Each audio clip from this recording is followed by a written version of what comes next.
Atëherë përshëndetje doktoresha, faleminderit që pranuat ftesën. Faleminderit ju për ftesën, është kënaqësi. Atëherë, kohët e fundit kanë dalë statistika të shtuara të personave të infektuar me virusin HIV/AIDS dhe sëmundje të tjera seksualisht të transmetueshme. Cilat janë rreziqet e fshehura të sëmundjeve seksualisht të transmetueshme dhe si përhapen realisht?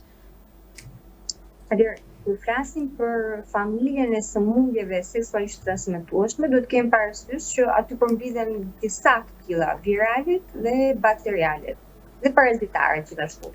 Dhe kur flasim për sëmundjet virale, problemi është sepse në momentin që ti infektohesh, nuk është se kemi një mjekim që mund të të shërojë përfundimisht nga këto viruse, siç është për shembull virusi HIV, virusi human papilloma virus, herpes virus, hepatiti B, hepatiti C. Ndërsa kur flasim për infeksionet bakteriale, të tilla si klamidia, gonorea, sifilizi, këto infeksione kanë një gjë të mirë sepse mjekohen me antibiotik. Prandaj sa më herët ti ta kapësh si infeksion, aq më mirë është sepse nuk e lë që të japi probleme në organizmin tënd, siç është për shembull një sëmundje inflamatore pelvike ose infertilitet në ecuri. Ndërsa për infeksionet virale, kur flasim për këto infeksione, në përgjithësi mund mos kesh asnjë simptom. Dhe nuk e kupton, dhe mund t'jesh mbartës shumë i mirë për vite të tëra. Dhe duke qenë mbartës pas simptoma, ja përhap shumë lehtësisht partneres tënde apo gruas që ke në shtëpi. Kështu që vazhdon zinxhiri i sëmundjeve seksualisht transmetueshme. Dhe kur flasim për sëmundjet seksualisht transmetueshme, përgjithësi ne si ginekolog apo mjekët infeksionistë, bashkë me epidemiologët i referohemi si epidemia e heshtur për shkak sepse këto sëmundje shumicën e rasteve nuk kanë asnjë simptom.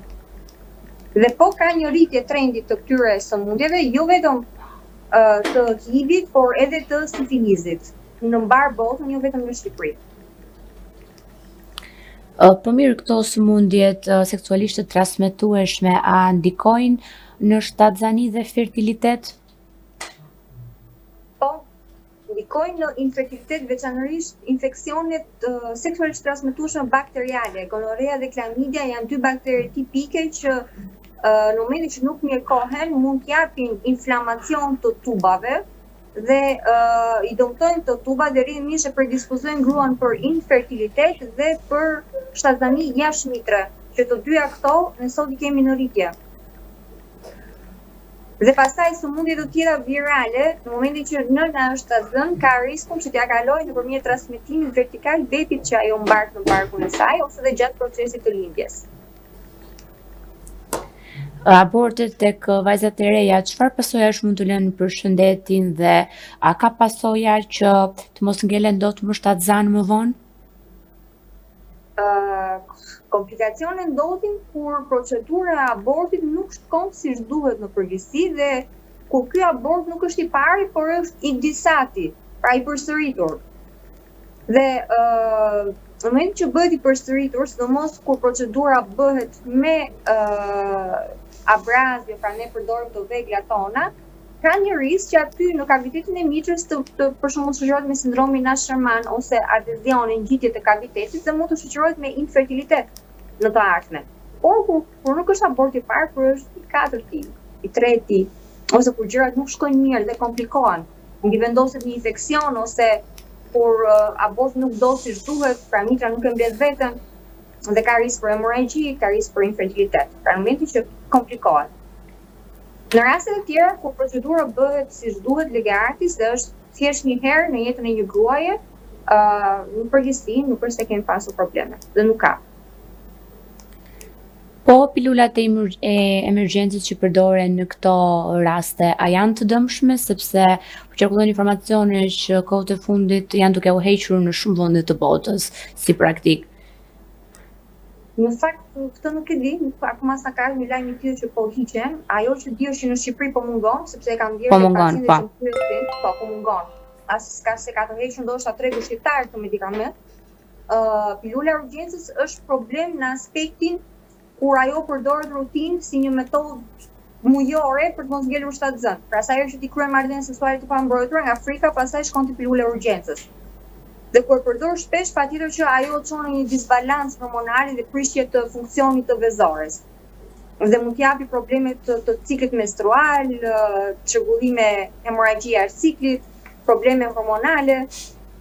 Në rast se merret një herë në vit apo në një periudhë shumë të rrallë, më mirë një pilulë urgjence sa një shtazani e padëshiruar dhe një abort. U bëj thirrje të gjitha atyre vajzave që për momentin nuk duan një shtazani, pra për një periudhë të gjatë, 6 muaj apo një vit apo dhe më shumë, duhet të interesohen për metodat e planifikimit familjar, që janë alternativë shumë e mirë, shumë e sigurt, dhe më pak efektansore për sa i përket organizmit të tyre. Sterilimi, mirena, përdorimi kontraceptive e të tjera. Po depilimi në zonat intime, siç është metoda e lazerit që ka dalë kohët e fundit, a është e dëmshme për vezorët?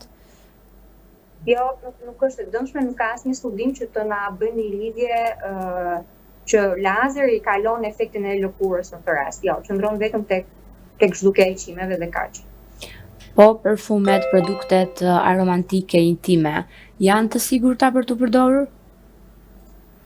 Shumë studime të fundit që lidhen me këtë pjesë, madje së fundi dëgjova që Sephora është hedhur në gjyq për shkak të marketingit të madh që i bën këtyre produkteve, sidomos moshës pediatrike, adoleshencës, sepse të gjitha këto produkte në brendësi të tyre është parë që kanë kimikate dhe metale të rënda dhe përbërës të tjerë toksik, që ndryshe njihen edhe si forever chemicals, që në momentin që bien në kontakt me lëkurën, përthisen nga lëkura dhe shkojnë në qarkullimin e gjakut dhe prishin disbalancën tonë hormonale. Ka studime që e lidhin me infertilitet, qoftë edhe probleme në ecurinë e shtazanisë.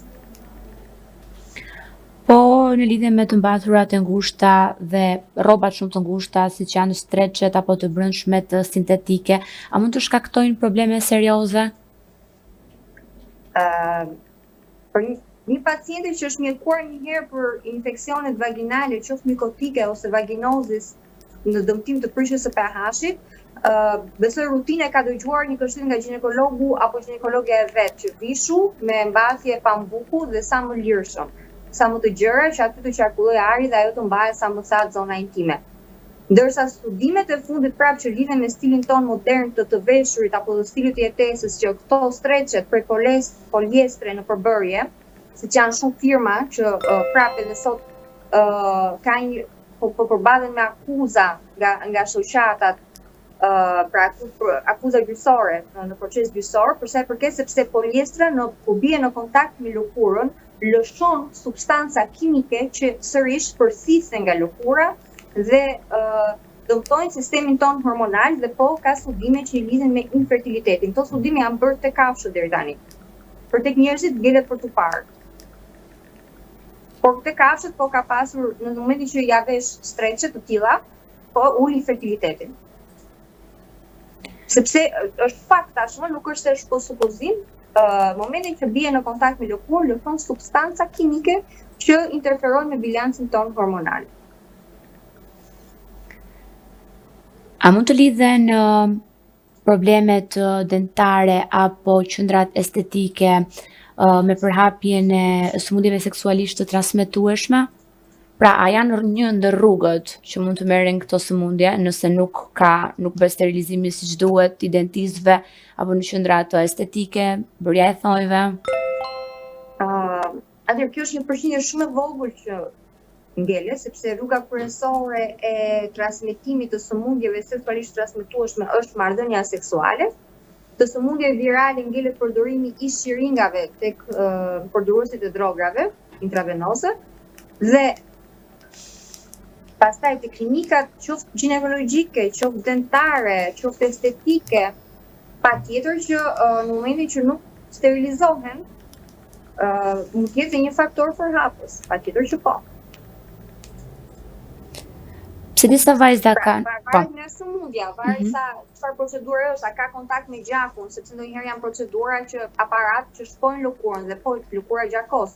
Dhe në momentin që ajo pajisje nuk sterilizohet dhe përdoret prapë tek një person tjetër e pa sterilizuar, patjetër që rrit riskun për qoftë për infeksione bakteriale, qoftë për infeksione virale që i ka personi i parë. Pra, materialet të tilla, pajisjet të tilla gjithmonë duhet të sterilizohen, të pastrohen mirë me produkte specifike.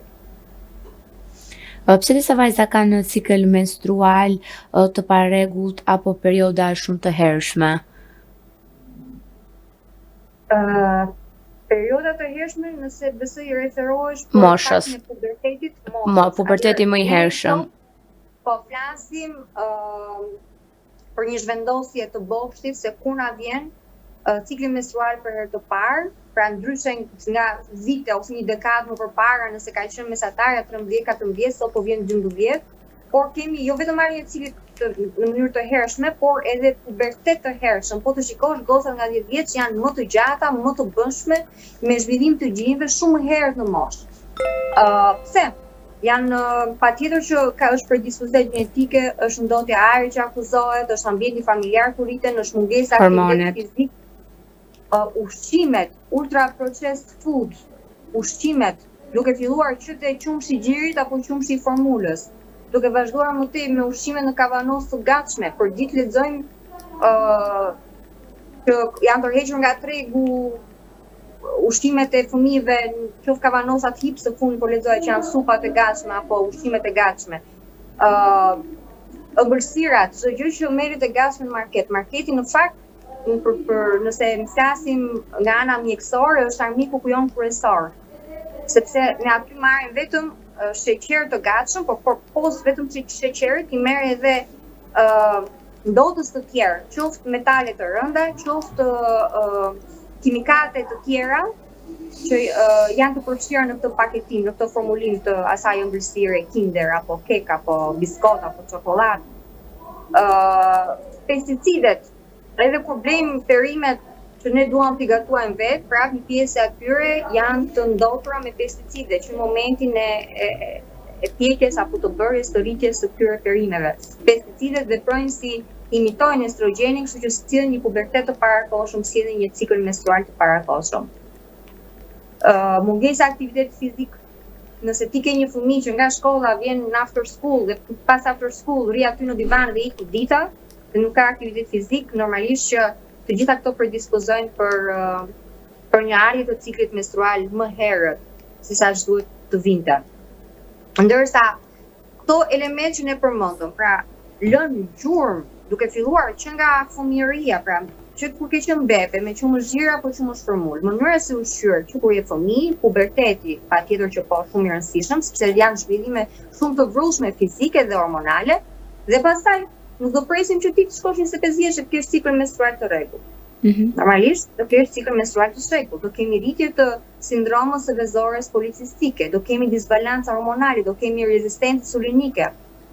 Dhe të gjitha vinë në rrjedhojë e këtyre komponentëve që sapo tham. Dhe për ta përmbyllur, doktoresha, cilat janë gabimet më të zakonshme që vajzat bëjnë për higjienën intime? Që vetë mjekojnë dhe shkojnë në farmaci në radhë parë. Çdo shenjë infeksioni apo sasi sekrecionesh apo kruar apo bezdisje është që hajde marrim një mjekim apo një krem apo një lavandë në farmaci dhe e mjekojnë. Dhe çfarë ka ndodhur në vetvete, ai pseudo mjekim në thonjza për momentin ka qetësuar simptoma, ndërkohë që infeksioni është aty, ka ngelur aty dhe mund t'japi probleme që do ngelen pasoja për gjithë jetën në aspektin e fertilitetit të kësaj vajze. E para. E dyta, unë mënyrën e veshjes e përmenda, strecet, mënyra se si vishesh, sa kujdesesh ti për higjienën intime. E treta, a përdor apo jo prezervativ gjatë marrëdhënies seksuale, sepse prezervativi është e vetmja mënyrë që ne na mbron nga sëmundjet seksualisht të transmetueshme. Dhe nuk e shoh që të përdoret në rutinën time kur flas me pacientët që më vinë për ditë në kuadër të infeksioneve urogenitale. Pjesa tjetër pastaj, mënyra se si ti ushqehesh. Patjetër që ne jemi florë bakteriale, ekuilibër bakteresh që na mbrojnë nga bakteret apo viruset e tjera që ne jemi në ekspozim. Në momentin që ti nuk ha mirë, ushqehesh në fast food apo në ultra processed food, ushqime të gatshme që ti i blen në market, normalisht që nuk ka imunitet, dhe normalisht që sëmundjet aty do ndryshojnë dhe infeksionet përsëritëse do vazhdojnë të ekzistojnë. Këto janë disa ndër ato që do thosha që i bëjnë gabim dhe jo ashtu siç duhet. Shumë faleminderit doktoresha për intervistën. Ishte kënaqësi, falenderoj juve. Bye.